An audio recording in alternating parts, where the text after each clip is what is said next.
यूं कहने को तो उत्तर प्रदेश में रामराज है, यूं कहने को तो उत्तर प्रदेश में डबल इंजन की भाजपा की सरकार चल रही है, यूं कहने को तो नरेंद्र मोदी कहते हैं कि सरकार की आलोचना होनी चाहिए, यूं कहने को तो योगी आदित्यनाथ तमाम अलग अलग इंटरव्यू में जाकर के मुस्कुराते हुए कहते हैं कि आइए आपका लखनऊ में स्वागत है, इतना इन्वेस्टमेंट हो गया, इतना निवेश आ रहा है। लेकिन 4 सवाल अगर कोई पत्रकार ठीक तरीके से पूछ ले, अगर 4 सवाल चुभने वाले पूछ ले, तो कैसे एफआईआर दर्ज करके हथकड़ी लगा करके आपको आपके गांव से गिरफ्तार करके लाया जाता है। जरा ये तस्वीर फुल स्क्रीन पर देखिए, फुल स्क्रीन के ऊपर आप ये तस्वीरें देखिए। ये उस पत्रकार की तस्वीरें हैं, ये उस पत्रकार के हाथ में हथकड़ी है जिस पत्रकार ने सवाल पूछने का काम किया। उस पत्रकार ने सवाल पूछा, वो सवाल नहीं पूछे कि टॉनिक कौन सा लेते हैं, आम कैसे खाते, थक कैसे जाते हैं, वो उस तरह के सवाल नहीं पूछे। सवाल इतना सा था कि रोड क्यों नहीं बना, 4 दीवारी क्यों नहीं हुई, शौचालय क्यों नहीं है, इतना सा पूछा था। और ये तस्वीरें आपके सामने फुल स्क्रीन के ऊपर आप इन तस्वीरों को देखते रहिए। देखिए कि कैसे एक पत्रकार से जो है वो सरकार, उसके असल सवालों से वो सरकार कैसे बौखलाती है। योगी सरकार की मंत्री वो इनके सामने थी, चंद सवाल पूछे थे। सवाल क्या है मैं आपको बताता हूं, और आप देखिए, मैं आपको फिर इसके बाद में उत्तर प्रदेश में गिरफ्तारी के आंकड़े बताऊंगा, आपको यकीन नहीं होगा। लेकिन देखिए कैसे कैसे दावे हैं, रामराज है, नंबर 1 लोकप्रिय मुख्यमंत्री हैं, ये है वो है। 4 सवालों का सामना नहीं कर पाए। खबर देखिए आप, क्विंट ने इसको छापा है। मंत्री गुलाब देवी से पत्रकार ने पूछा सवाल तो एफआईआर, फिर पुलिस ने किया गिरफ्तार। न केवल एफआईआर हुई, गिरफ्तारी भी हुई है। और बाकी लोग घूमते रहिए। बाकी लोग उत्तर प्रदेश में जो है वो अतीक का ऊपर इतने सारे आरोप लगते रहे, लेकिन कितने दिन हो गए हैं और अभी तक कहां है। बाकी और आप देख लीजिए कि कहां कहां पर जो है वो कानपुर के अंदर क्या हो रहा है, उसके बाद गोरखपुर में क्या होता है, लखनऊ में क्या होता है, मेरठ में क्या होता है, गाजियाबाद में क्या होता है, आप खबरें उठा करके देख लीजिए। लेकिन यहां पर एक 4 सवाल जिस पत्रकार ने पूछे उसकी कैसे गिरफ्तारी होती है, कैसे हथकड़ी लगा करके गिरफ्तारी होती है। अब मैं आपको बताता हूं कि इस पत्रकार ने क्या सवाल पूछे थे और उसके बाद में कैसे जो है इसके ऊपर गिरफ्तारी हो गई। इसके सवाल आप सुनिए। ये कहते हैं कि बुद्धनगर में, ये सवाल मैं पढ़ करके सुना रहा हूं, फिर इसके सवाल हूबहू सुनाऊंगा, फिर मंत्री जी कैसे तुतड़ाक पर जो है इस पर सवाल जवाब पर आ गई वो भी मैं आपको दिखाऊंगा। बुद्धनगर में एक भी बारात घर नहीं है, ना यहां पर कोई सरकारी शौचालय है। आपने कहा था कि मंदिर से लेकर के यहां तक का पक्का रोड बनवाऊंगी, अभी तक ये कच्चा रास्ता है। बाइक वाले को तो क्या, पैदल चलने वाले लोग भी परेशान हैं। आपने देवी मां के मंदिर की बाउंड्री का वादा किया था, अभी तक आपने उस पर कोई कार्रवाई नहीं की। आपके दफ्तर के लोग, आपके दफ्तर पर गांव के लोग पहुंच गए, लेकिन कोई सुनवाई नहीं हुई। ये सवाल पूछे थे साहब, वीडियो है, वीडियो आप सुन लीजिए। और इसके ऊपर कैसे जो है वो तू तड़ाक पर और कैसे चीजें निकल करके सामने आ गई वो भी सुनिएगा। लेकिन सोचिएगा भी कि ये असल जो पत्रकारिता है जो गांव देहात में लोग कर रहे हैं वहां पर, और कैसे जो है वो जो बैठ करके तहसीलदारों के पास में, एसडीएम के पास में, एसएसपी ऑफिस में मिठाइयाँ खाते हैं, उनको जो है वो कैसे पत्रकार बना दिया जाता है, कैसे वो मुख्यमंत्री का इंटरव्यू लेते हैं उनको पत्रकार बना दिया जाता है। लेकिन असल सवाल और उनसे कैसी मिर्ची लगती है, देखिए जरा। बुद्धनगर में एक भी बारात घर नहीं है, नहीं यहाँ पर सरकारी शौचालय की व्यवस्था है। और आपने कहा था कि मंदिर से लेके इस वाली रोड को पक्का कराओगी, आपने यहाँ से लेकर जो खंजा वाला रोड था कि इसे मैं पक्का कराऊंगी। अभी तक ये रास्ता इतनी कच्ची है, यहाँ बाइक तक पैदल वाले भी लोग परेशान हो जाते हैं। और गांव वालों की विशेष परेशानी ये थी कि आपने ये भी कहा था कि देवी माँ की मंदिर की मैं बाउंड्री कराऊंगी, आपने उसकी अभी तक सुनवाई नहीं करी थी।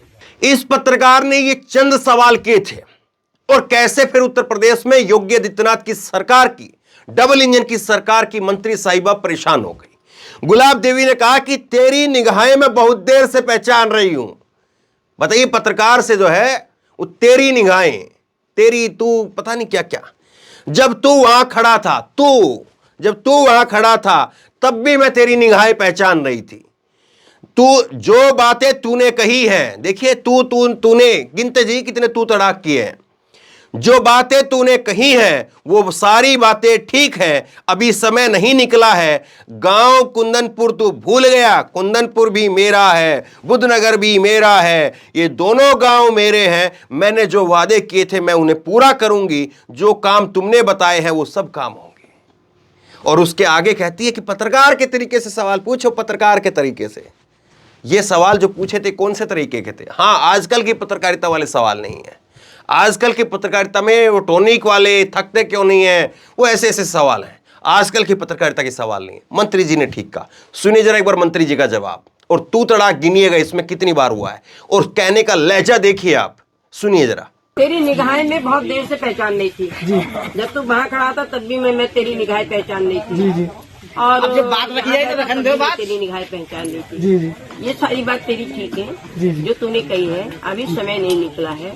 ये सब कुछ जो है उत्तर प्रदेश में हुआ, और ये सब कुछ जब उत्तर प्रदेश में हुआ तो उसके बाद में संजय राणा इस पत्रकार का नाम है, और संजय राणा को पुलिस जो है वो उसके गांव से गिरफ्तार करके हथकड़ी लगा करके बकायदा वो लेकर के आते हैं। संजय राणा का जवाब आप सुनिए, उसकी बाइट है वो मैं आपको सुनाता हूं।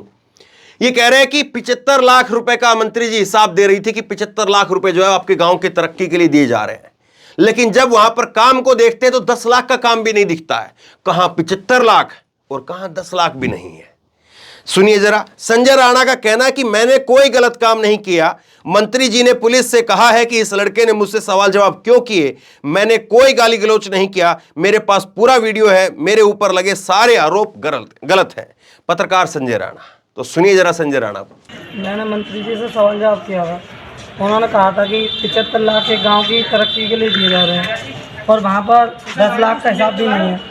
ये सवाल पूछने के बाद इसी बात के ऊपर यहाँ लाया गया आया। अच्छा, हथकड़ी लगा के यहाँ पे क्यों लाएंगे? मंत्री जी ने खुद इसके लिए कहा है कि इस लड़के ने मुझसे क्यों सवाल जवाब किए। बुला रहे हो? लेकिन एफआईआर जो तुम पे दर्ज हुई है वो किसी शुभम राकम ने कराई है, ये कहने पर कि आपने वहाँ मंच पर चढ़ गए बदतमीजी की किसी से। नहीं, मैं मंच पर नहीं चढ़ा हूँ, मैं पीछे इजाज़त ली थी मैंने डॉक्टर प्रेमपाल से, सचिव साहब से, सबसे मैंने इजाज़त ली है। उसके बाद मैंने कुछ जानकारी ली किस चीज़ की इजाज़त दी आपने? कि इनसे बात कर सकता हूँ या नहीं कर सकता हूँ। अच्छा, तो वो तो ये कह रहे हैं कि आपने वहाँ गाली गलौज करी किसी से? गाली गलौज मेरे पास वीडियो है कि सबूत है वहाँ, और किसी के पास गाली गलौज की हो तो इससे ज़्यादा क्या कर सकता हूँ। तो क्या मानते हो एफआईआर कैसे दर्ज हुई आप पे? आपने कोई गलत हरकत की वहाँ पर? बिल्कुल नहीं की है, कोई गलत हरकत नहीं की है। जब आपके बारे में कोई गलत न्यूज़ दे रहा है कि हम यहाँ पर इतना विकास कर दिया और आपने कुछ भी नहीं किया, तो बताइए आप ऑब्जेक्शन उठाएंगे नहीं उठाएंगे? अब पुलिस ने क्या बताया कि आखिरकार क्यों गिरफ्तार किया है, तो सुनिए पत्रकार को क्यों गिरफ्तार किया गया। पत्रकार संजय राणा पर पुलिस ने मंत्री गुलाब देवी के सरकारी कार्यक्रम में व्यवधान डालने और बीजेपी नेता से मारपीट व जान से मारने की धमकी के आरोप में चंदोसी कोतवाली में केस दर्ज किया गया है। तो ये कह रहे हैं, पुलिस की तरफ से कहा गया है कि ये जो पत्रकार अपने आप को बता रहा है, जो सवाल जवाब कर रहा था वहां पर, इसने मंत्री जी के कार्यक्रम में व्यवधान डाला, सरकारी काम था, और दूसरा बीजेपी के नेता को जान से मारने की धमकी दे दी। बताइए आप। और आगे सुनिए धाराएं कौन कौन सी लगी हैं, ये धाराएं भी देखिए आप। धाराएं जो है वो समझने वाली बात है कि इतनी धाराएं जो है वो लगा दी गई है। इसके ऊपर जो है बीजेपी कार्यकर्ता शुभम राघव की शिकायत पर संजय राणा के खिलाफ आईपीसी की धारा 323, 504, 506 के तहत एफआईआर की गई है, उसे गिरफ्तार कर लिया गया है।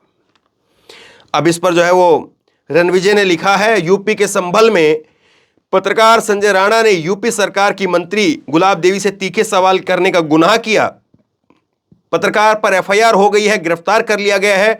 बहुत ही सराहनीय कदम है, कम से कम फांसी तो होनी चाहिए। अब देखिए ये जो है वो अब तंज है, क्योंकि अब बात सीधी सीधी कहने में भी आज बात रही नहीं। बताइए आप किस तरह से चीजें चल रही है।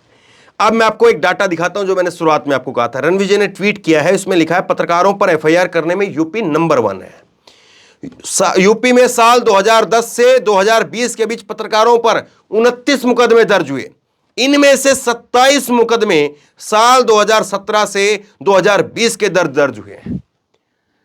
29 मुकदमे 10 साल के कुल हैं, लेकिन 29 नहीं है, केवल 3 साल के 27 मुकदमे हैं। यानी 7 साल के अंदर 2 मुकदमे हुए और 3 साल में योगी आदित्यनाथ ने आते ही इतना जो है वो पत्रकारों के ऊपर बड़ा दिल दिखाया, बोला जो बोले उसी को एफआईआर, जो बोले उसी को एफआईआर। 3 साल के अंदर अंदर 27 मुकदमे हो गए पत्रकारों के ऊपर। तो ये जो है वो आपके सामने जो है वो आंकड़ा है, कैसे जो है वो चीजें चल रही हैं और किस तरह से हो रही हैं। विनोद कापड़ी ने इसको लेकर के लिखा है, रीड देखनी है, हिम्मत देखनी है। छोटी तहसील का रिपोर्टर संजय राणा पुलिस थाने में है, पुलिस की रस्सी हाथ में बंधे हुए है, लेकिन इसके बावजूद दूर दूर तक कोई खौफ नहीं है, सीना तना हुआ है और अभी भी अपनी बात पर कायम है।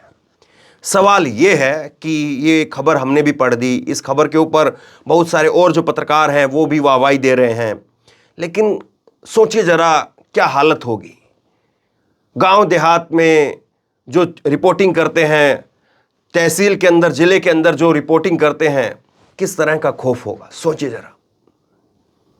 केवल जो है वो किस तरह की पत्रकारिता मौजूदा सत्ता को पसंद है, उसका अंदाजा लगा लीजिए। वो 5 से 10 बजे की जो बहस होती है, केवल उस तरह की चाहिए। तो शेयर कीजिए इस खबर को, लोगों तक पहुंचाइए, बताइए क्या कुछ हो रहा है उत्तर प्रदेश में डबल इंजन की मजबूत ताकतवर सरकार के अंदर, कहां पर ताकत आजमाई जा रही है, लोगों बताइए। खूब शेयर कीजिए, आप क्या सोचते हैं नीचे कमेंट बॉक्स में लिख करके मुझे जरूर बताइए। और इसी तरह तमाम खबरों के लिए ऑनलाइन न्यूज इंडेक्स सब्सक्राइब कीजिए, साथ में जो बेल आइकन है घंटी उसको जरूर दबाइए, ताकि जैसे कोई खबर अपलोड करें उसकी नोटिफिकेशन सीधे सबसे पहले आपको मिल सके। धन्यवाद। इस खबर को अभी लाइक करें, शेयर करें, अभी चैनल को सब्सक्राइब करें और घंटी जरूर दबाएं।